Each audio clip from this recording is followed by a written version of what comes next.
متحدہ قومی موومنٹ کے ساتھ ہمارے مذاکرات چلتے رہے ہیں. اسلام آباد میں بھی ملاقاتیں ہوئی ہیں اور آج جب میں یہاں کراچی آیا تو میں نے ضروری سمجھا کہ میں ان کے مرکز میں حاضری دوں. گفتگو تو جیسے کہ خالد مقبول صاحب نے خود ہی فرمایا کہ ہم آہنگی پائی جاتی ہے. میں کہتا ہوں ہم آہنگی نہیں، بھرپور ہم آہنگی پائی جا رہی ہے. اور میں یہاں سے مکمل طور پر مطمئن ہو کر جا رہا ہوں. یہ اور بات ہے کہ ایم کیو ایم کو شاید ایک آدھ دن فارمل اعلان کرنے میں لگ جائے، تو اتنا تو ہوتا ہی ہے. تو اس اعتبار سے انشاءاللہ العزیز عدم اعتماد کی تحریک کی کامیابی یقینی ہے، اور اس میں جو حکومت کے اتحادی اور حلیف جماعتیں ہیں سب کے ساتھ ہمارے رابطے ہیں، سب کے ساتھ ہماری گفتگو چل رہی ہے. اور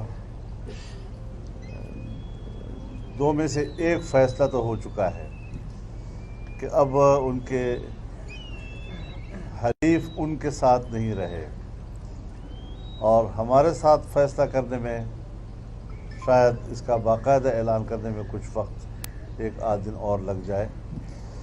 تو وہ مکمل طور پر تنہا ہو چکا ہے، اور آپ دیکھ رہے ہیں جس طرح کی وہ یا اس کی جماعت کے لوگ میڈیا کے اوپر جلسوں میں جو زبان استعمال کر رہے ہیں، یہ کسی شریف انسان کی زبان نہیں ہو سکتی.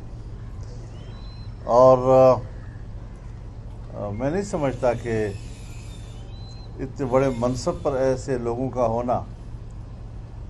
ہماری رائے بالکل صحیح تھی کہ یہ ان مناصب کی بے توقیری ہے. آج جب یہ لوگ کہتے ہیں امر بالمعروف، امر بالمعروف کا لفظ بولنا بھی ان کو نہیں آتا، اور پوری آیت تو سرے سے نہیں آتی کہ یہ کہاں لکھا ہوا ہے قرآن میں اور کون سی آیت میں ہے اور آیت کیسے پڑھی جائے گی. تعجب مجھے اس بات پر ہے کہ جو سر تاپا منکر ہے وہ اپنے آپ کو معروف کہہ رہا ہے. سر تاپا منکرات سے بھرے ہوئے سب سے بڑی بات، اور اپنے آپ کو معروف کہہ رہے ہیں. شرم تم کو مگر نہیں آتی. اور ان کے حلیفوں سے میں ضرور اپیل کروں گا کہ منکرات کا ساتھ دینے کے نتیجے میں اب اس کی تلافی کرنا آپ پر واجب ہو چکا ہے. تو انشاءاللہ العزیز یہ تلافی ہوگی اور قوم کو اس سے نجات دلانا مقصود ہے. اچھا مولانا صاحب یہ بتا دیں، سوال یہ ہے مولانا صاحب،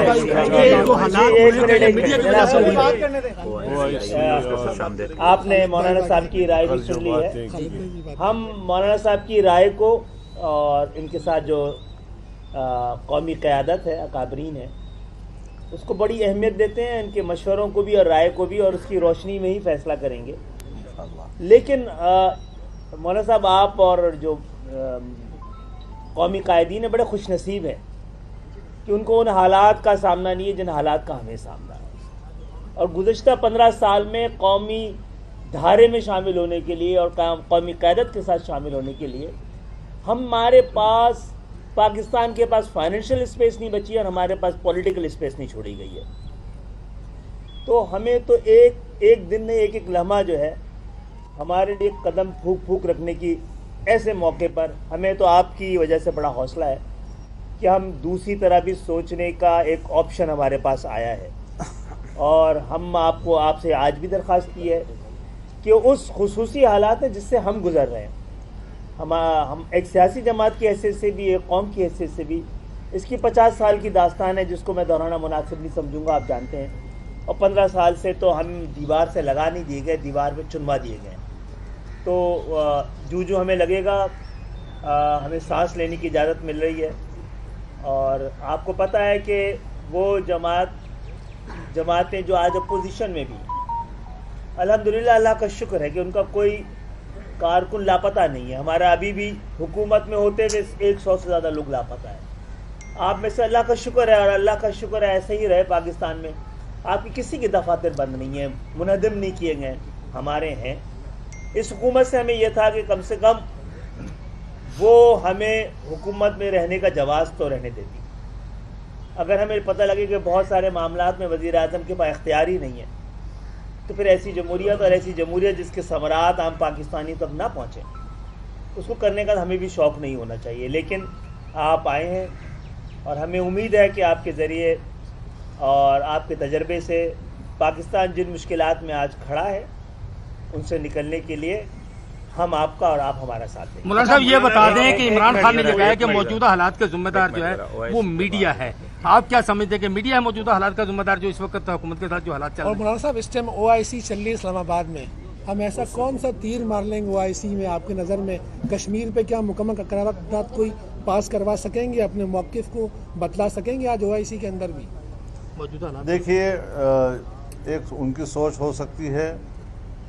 اگر OIC کا اجلاس اسلام آباد میں رکھا گیا ہے تو اس اجلاس کے تاریخ کے تعین سے پہلے حزب اختلاف 23 مارچ کو اسلام آباد میں مہنگائی مارچ کا اعلان کر چکی تھی. کیوں پوری دنیا کو اور اسلامی دنیا کو اس امتحان میں ڈالا گیا کہ ایک طرف پوری قوم اسلام آباد کی طرف مارچ کر رہی ہے, دوسری طرف اس کے خلاف عدم اعتماد آ چکی ہے. یعنی اب وہ قوم کا نمائندہ نہیں ہے, اور ان حالات میں وہ پوری قوم کو, لانگ مارچ کو, عدم اعتماد کی تحریک کو باہر کے مہمانوں کے ذریعے کاؤنٹر کرنے کی کوشش کر رہے ہیں. ایسے وقت میں بھی ہم مہمانوں کو خوش آمدید کہتے ہیں. مہمان کا احترام ہم پر لازم ہے. ہم انہیں حکومت کا مہمان نہیں, قوم کا مہمان اور پاکستان کا مہمان سمجھتے ہیں. اور اسی وجہ سے ہم نے 23 مارچ کی بجائے 25 مارچ کی شام کو مارچ کے قافلے اسلام آباد میں داخل ہونے کی ہدایت دی. انشاءاللہ العزیز پورا ملک آئے گا. دیکھنا یہ ہے کہ پاکستان کا کون سا وہ بدبخت شہری ہے کہ جو عمران خان کے ساتھ کھڑا ہوگا اور اس بات کا ثبوت دے گا کہ میں اس ملک کی تباہی میں عمران خان کا ساتھ دے رہا ہوں. یہ کون بدبخت ہوگا اور کیسے ممکن ہوگا یہ کہ آج اس حالات میں جبکہ ملک ڈوب چکا ہے, پاکستان کی اکانومی یہاں تک کہ ہمارا مرکزی بینک پاکستان کے اختیار سے نکل چکا ہے, ہمارے سالانہ بجٹ کا تخمینہ 0 سے نیچے جا چکا ہے, ہمارا روپیہ ڈالر کے مقابلے میں 185 کو کراس کر رہا ہے. مہنگائی چاہے وہ راشن کی صورت میں ہو, چاہے تیل کی صورت میں ہو, بجلی کی صورت میں ہو, چاہے دوائی کی صورت میں ہو, عام آدمی کی پہنچ سے باہر ہو گئی ہے.